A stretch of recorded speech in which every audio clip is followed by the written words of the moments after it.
اور میں اس کی طرف دیکھتے ہوئے بڑے اشتیاق سے بولا، امریکہ کی ڈگی مار، تو مجھے یہ بتا کہ وہاں جا کر سب سے پہلے کس گوری کے ساتھ پبجی کھیلی تھی اور کیسے؟ میری بات سن کر وہ ہنستے ہوئے بولا، آ گیا نا اپنی اوقات پر؟ تو آگے سے میں بھی دانت نکلاتے ہوئے بولا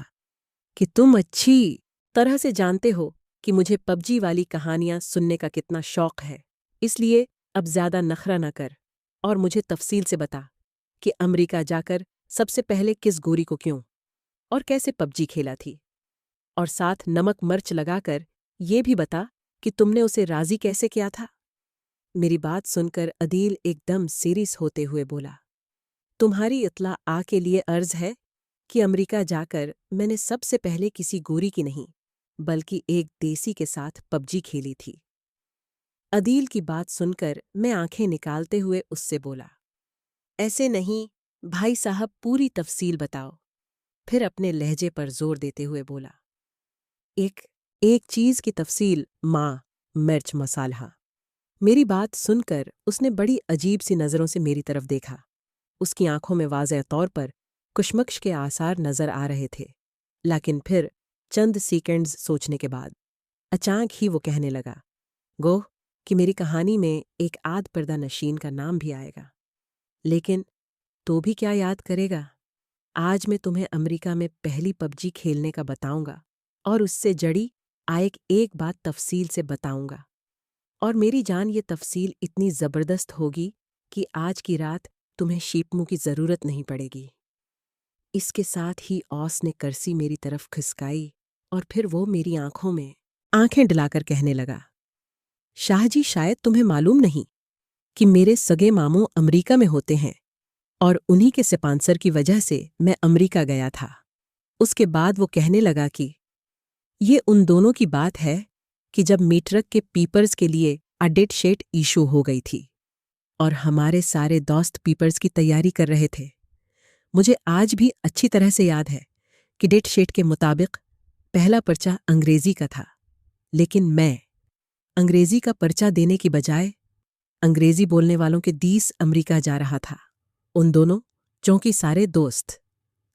انگریزی کے پرچے کی تیاریاں کر رہے تھے، اس لیے پاکستان سے جاتے ہوئے میں اپنے دوستوں سے الوداعی ملاقات بھی نہیں کر سکا۔ اس کے بعد وہ کہنے لگا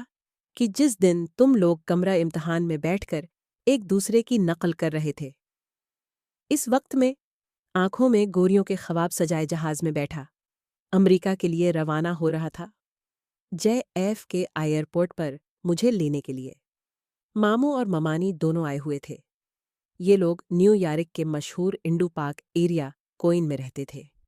جو کہ جے ایف کے ایئرپورٹ سے 20-25 منٹ کی ڈرائیو پر واقع تھا۔ ان کی رہائش کرونا پارک سے کچھ فاصلے پر واقع تھی۔ یہاں پر میں تم سے اپنے ماموں اور ممانی کا تعارف کروں دوں۔ میرے ماموں کا نام حماد سلطان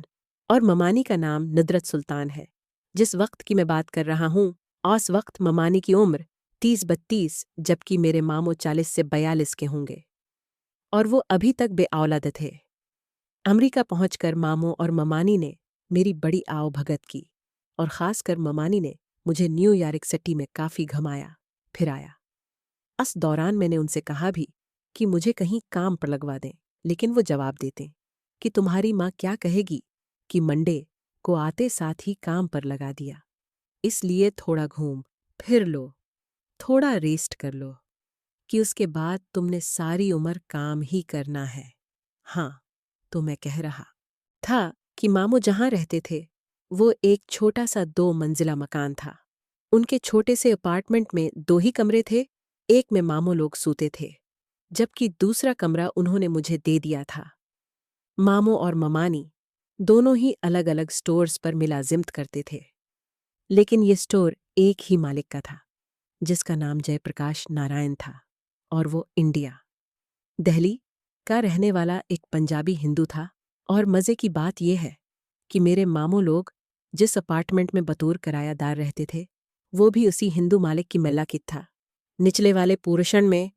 وہ خود، جبکہ اوپر والے پورشن میں ماموں لوگ رہتے تھے، اور اس گھر کی بناوٹ کچھ ایسی تھی کہ اس کا مین گیٹ ایک ہی تھا، جبکہ اس کی اوپر والی منزل کی سیڑھیاں صحن سے ہو کر گزرتی تھیں۔ اتنی بات کرنے کے بعد عدیل ایک لمحے کے لیے جھجھکا،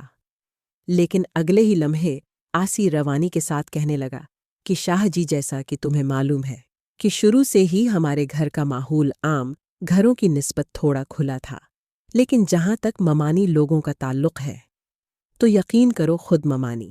اور ان کی فیملی کے باقی لوگ اچھے خاصے مذہبی واقعہ ہوئے تھے۔ مجھے اچھی طرح سے یاد ہے کہ اس زمانے میں ڈومانی اور ان کی باقی بہنیں وغیرہ پردہ کیا کرتی تھیں، اور برقع کے بغیر وہ کہیں بھی آتی جاتی نہ تھیں۔ لیکن جب میں امریکہ پہنچا تو خاص کر ممانی کے چال چلن دیکھ کر میں تو حیران ہی رہ گیا۔ کہاں وہ پردے کے بغیر گھر سے باہر ایک قدم بھی نہ رکھتی تھیں، اور کہاں یہ کہ پردہ تو درکنار جس قسم کے لباس میں نے ان کو دیکھا تھا، یقین کرو میں حیران بلکہ کافی حد تک پریشان ہو گیا تھا، کیونکہ وہ بہت بلکہ ان کی فیملی کے حساب سے اچھا خاصا قابل اعتراض تھا۔ پھر کہنے لگا کہ امریکہ کی کھلی ڈھلی سوسائٹی نے ممانی کو پوری طرح اپنے رنگ میں رنگ لیا تھا۔ یہ امریکہ کی آزاد فضاؤں کا اثر تھا یا کیا تھا کہ وہ گھر میں ہمیشہ ہی ایک ڈھالی بٹنوں والی شرٹ اور ٹائٹس پہنا کرتی تھی، اور یہ ٹائٹس اتنی زیادہ ٹائٹ ہوا کرتے تھے کہ جس کی وجہ سے سب نمایاں ہوتا تھا